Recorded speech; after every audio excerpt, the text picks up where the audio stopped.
Thank you. Azul Filawun. My name is Amina Metouchi, and I am a Kabyle speaker from the northern part of North Africa. You can see the region on the top left of this slide. And this huge region, that is a region where Amazigh or Berber languages are spoken, extends over more than 8 million square kilometers. You have in that space 25 to 30 million speakers, 25 to 30 languages or linkages, and varied peoples, varied landscapes, as you can see from this slide. So I would like to situate my talk within the International Decade of Indigenous Languages, whose motto is leaving no one behind, no one outside. Excerpts from the Global Action Plan underline the fact that we need to have indigenous people who will entrust their languages to future generations, and the fact that indigenous languages should be preserved, revitalized, promoted, and used across all sociocultural, etc. The Global Action Plan mentions indigenous languages, not just endangered indigenous languages. And the key target groups, which are listed below, are children, language learners, but also knowledge keepers, such as elderly people, women and families. And the duty bearers are governments, policy and decision makers, etc., and enablers, media, communication and technology companies. So in this context, where we can see not only accelerated language loss, but also cultural loss, even for strong languages, I think that every undocumented language and its culture should be documented for the speaker's descendants. But the problem is that there are not enough researchers, there's not enough funding, not enough interest for some languages, not enough time, in order for all languages and their cultures to be documented using standard documentation methods, that is, methods involving academics or NGOs, be they top-down, collaborative, community-oriented, crowdsourced, etc. That's why I put together a project in 2018, which I called Auto-Documentation, as a speaker, and also as a linguist, working on my own language, Kabyle, and also another highly endangered language of the Berber Amazigh language family, and many other languages of that family. So I decided to give myself a mission, that of empowering all Amazigh speakers to document their own language and culture, languages and cultures. So I gave myself about 5 years, and I'm now at the last stage of my mission, the only one for which we need institutional collaboration, which is the level of archiving. So auto-documentation is, I define it as the constitution by speakers or communities of a body of recordings of their own languages and cultures, using methods and tools that do not involve academic institutions or funding, NGOs or other external support, but are accessible to any speaker or community in their local environment, which responds to a number of key concepts of the Indigenous Decade of the UNESCO. Auto-documentation is not collaborative, community-based, community-led, etc. documentation, which are all models which I find great. So let it be said, I'm not advocating to replace current documentation by auto-documentation. I'm just saying that there's not enough, as I said, people, funding, etc., for those other models, and we need to also take into account the skills of communities themselves and of speakers themselves. So everything must be found in the speaker's everyday environment. So no state-of-the-art recording equipment, no external money, no academic apps, no foreign help, etc. But local smartphones or local video cameras, social media, social apps, free software that you can find online, local associations or production companies, etc. So the Amazigh Languages project, so that is the part that I'm doing, is also grassroots. There's no funding. So I'm doing this with no money. This is also to show that we can do that. We don't need to wait for funding.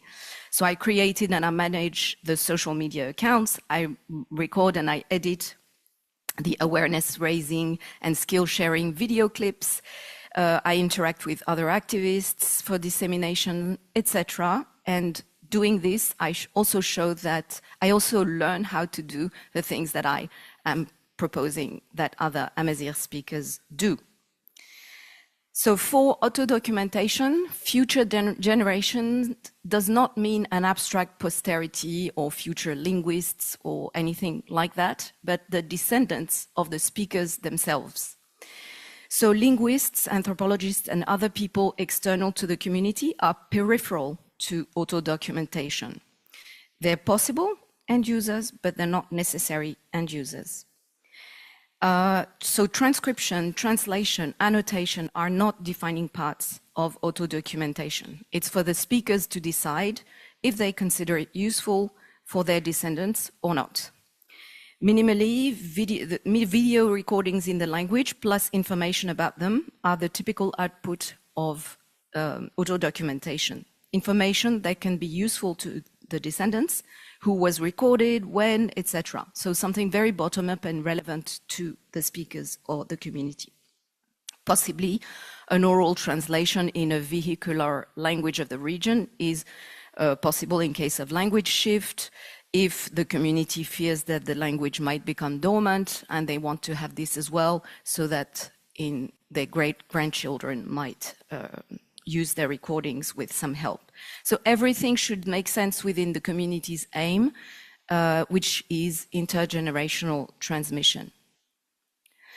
So my role in this is a facilitator, an activist in some way.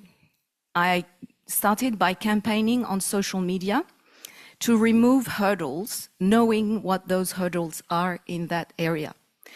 That is, for instance, everyone thinks that there's only one Berber language because of a complex historical situation and political situation. So I'm getting to people and showing that there are actually several languages.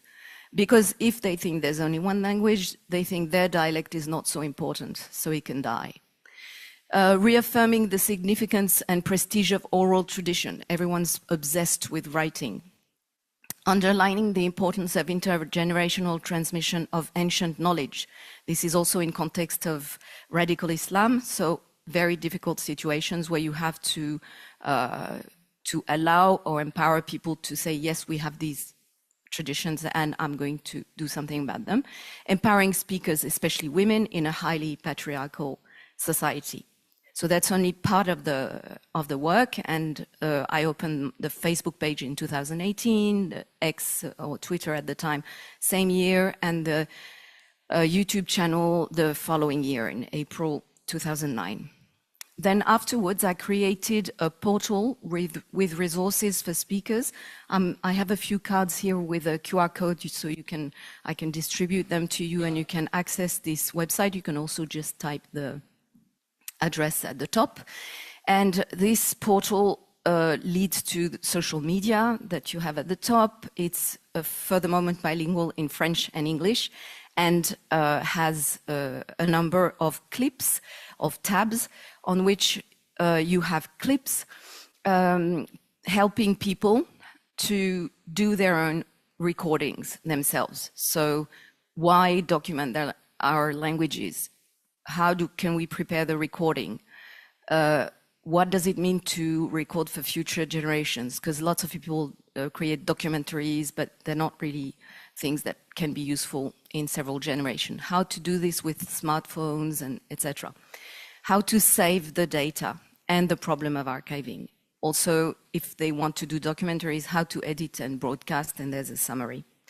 New clips in Amazigh languages are currently being added, so I'm working with two, so an association and an individual, to get those clips into those Berber languages as well, and there's going to be several others as well. أزول في اللون أزول في اللونت أزمم من توتليت د الثقافة تمازيغت اللي علينا تنغوبو مخ أنسوين مخ كلو لي مور لي نتهانين غي سكواسنا تزرينين دو كلو تيغاوسيوين لي سولو نسنة نسكر أزول خاوم أزول خاكنت أزمم يرساون تسنانت مازيغت يطاحني توداران ما يمام يغسن خزاغة مرة من يودان مرة من ينفتكن أسكواز خسكواز مرة دي مسرايين إيوان قيم رمذ إيوان قيم تكسوفوس النخ. There's also tutorials on that website for do-it-yourself things like a smartphone pod with a review mirror, a fan tube and things like that. These are ideas which are all gathered from my experience in Mali, for instance, where I saw people do extraordinary things. And so that the idea is not top-down, but it's like you can do it. You have so many ideas, and we can share them among ourselves. So the channel is there to showcase outcomes of auto-documentations. And we have a number of videos that people have sent me that they've recorded and done themselves. These are just a few examples, but there are many videos that are somewhere on the internet and that cannot be accessed easily. This is an example of a channel that is inactive at the moment that has 3 videos. One of them is a beautiful theme nadine, which is a traditional singing style of Morocco.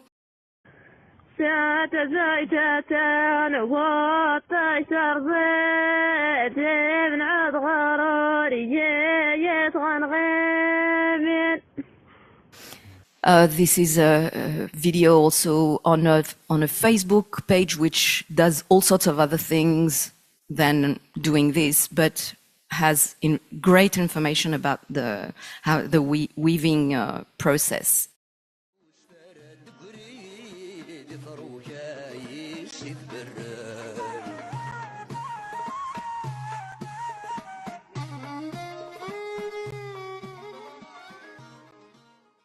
So we need to collect and preserve these videos for future generations. As you all know, and this is an excerpt of one of the clips, saving is not archiving, and I gave a few strategies for short-term preservation for people.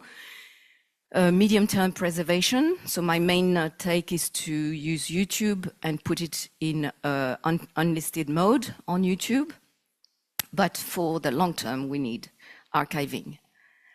And preservation is, of course, very important. So let's do it.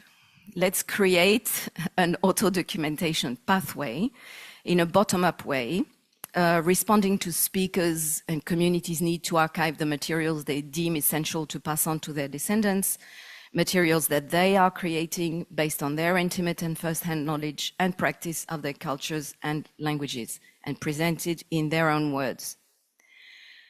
This is the workflow that I'm proposing for this. So we are at the bottom, there's the awareness campaign that I'm putting forward, with where I can add archiving information about a process that would be okay for the speakers and would work for an archive. So there's a kind of interfacing here that it's very important to do, and that I would like. This is the beginning of our conversation today, and I hope in the following days. So the speakers, they already know how to film. They film, they upload to YouTube in unlisted mode with metadata in the description. Then the speaker sends a message to the archive. So this is on my social media, and they know where to find it. The address of the archive. The archive downloads the video, the metadata, and all other info, archives it. If agreement, opens access to the video, and provide feedback that is access to the depositor. So the role of the Amazigh language project is to disseminate information on this. So I'm giving more details about the metadata in YouTube.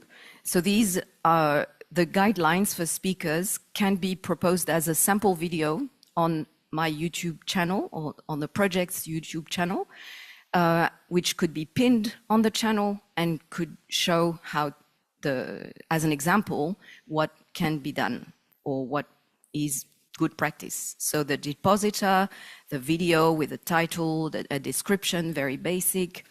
And I put here the terms in one Berber language. So Ashu, what and we, who, tutelate, the language, anda, where, melmi, date of recording, and access rights, and also information about legacy.